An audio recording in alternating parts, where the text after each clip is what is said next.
everyone, welcome back to my channel. My name is Deanna and I'm a women's health nurse practitioner. This is my channel, The Ladies Guide. In today's video, I'm going to be talking about if you're considering transitioning off of the pill, the patch, or the ring, these birth control methods, and you're a little nervous about what to expect. Maybe you've been on these methods for a while, many years, and you've heard different things about is it necessary to taper off or prepare beforehand. I'm going to be discussing everything you need to know to make this a very smooth transition. So if you like today's video, don't forget to like and subscribe to my channel, give me a thumbs up for this video, and if you have any questions or topics you want me to cover, please comment below and let me know.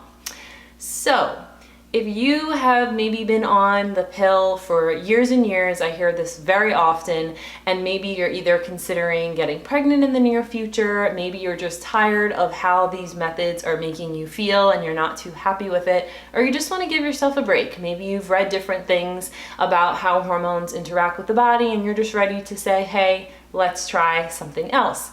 Totally reasonable option. It's your body ultimately, so it's so important that you feel comfortable with whatever decision you decide. So I definitely do recommend checking in with your provider, letting them know that you are considering stopping one of these methods. But just remember, it is your body. So if you get any kind of pushback, maybe it's time to find a different provider because it's so important that they respect those decisions that you make. So if you're considering getting off these methods, first off is something to think about is why you started the method to begin with. Was it primarily for birth control purposes, or was it because you were experiencing acne, painful periods, heavy periods, and you were using these methods to kind of help alleviate those symptoms?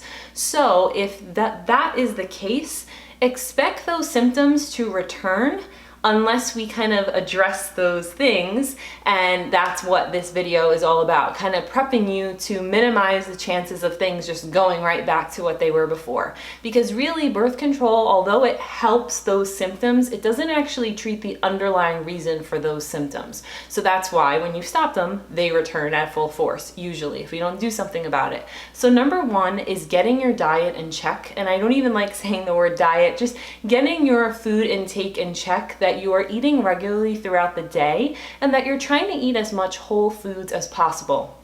This is key. If you're eating a lot of processed, white, carby foods, sugary foods, fast food, all of the things, that creates more inflammation in the body, which is very closely linked to more of an imbalance of your hormones, acne, painful periods. So number one is definitely looking at how you're eating and trying to make sure you're eating regularly throughout the day so you're not skipping meals. This also impacts how your hormones are. So ideally, if you're considering stopping the method, and you have at least 2 to 3 months to kind of prepare and you're willing to continue with it, implementing these steps is very helpful so that when you do get off of the method, it makes the transition a lot smoother and less likely to kind of have a rebound of hormonal imbalance that can occur. So that's number one. Number two is getting your stress in check. I talk about this all the time, but it's so important. You know, we live in a world where stress is so normalized, but trying to make sure you have a good self-care routine for you. That means getting to bed at a reasonable time, sleeping 6 to 8 hours a night is so important so that you're feeling rested throughout the day. And then when stress happens, which it will, you're better able to manage that. Things like meditation, breath work, yoga, I'm obsessed with that. And it really, the science proves that your neurons and neurotransmitters within your body are all being affected when you're doing these amazing things. So this will help reduce inflammation as well, which helps your hormones stay balanced. So important to do and keep track of. The other thing I would say is once you're ready to stop the method, that ideally, if you can, finish off that month. So for example, if it's the pill that you're taking, finish the entire pack, and then after that hormone-free week of the last week of the pack, then, you know, don't start a new pack and see how you feel. Expect that if you stop it, you may experience irregular bleeding for the first 3 months, meaning you might not get your period when you normally expect to the following month. You might have some in-between bleeding, sometimes particularly like with the first week of when you would normally have started that method again. You might experience some bleeding. That's okay. Don't get too caught up in trying to figure out if that's your period or not, because it's most likely a side effect of stopping the hormones. It's a withdrawal from your body of not getting the hormones, so that's why it's common to experience that, especially in the beginning.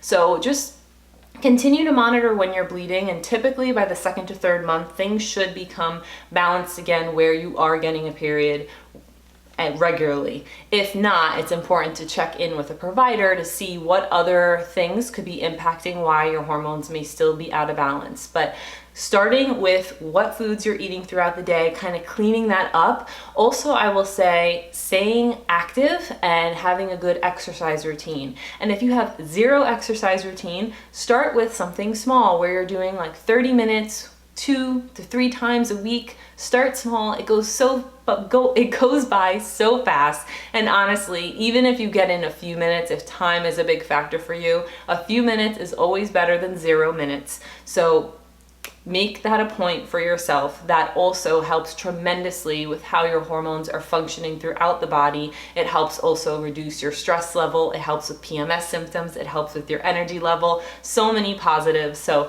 really, it's about kind of cleaning up your act and caring for yourself. Taking that time to care for yourself will make all of the difference with this transition of stopping these methods. So truly, the pill, the patch, and the ring, I would say all have very similar reactions. It's all really the same when you're stopping them. So this video is definitely applicable if you're using any of those methods.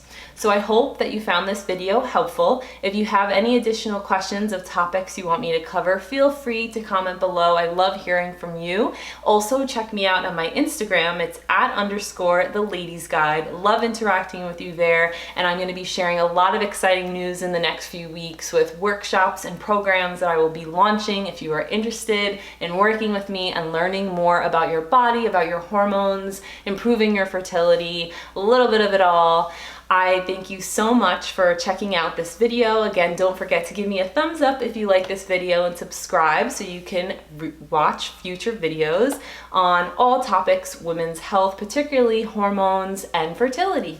Thank you so much. Bye.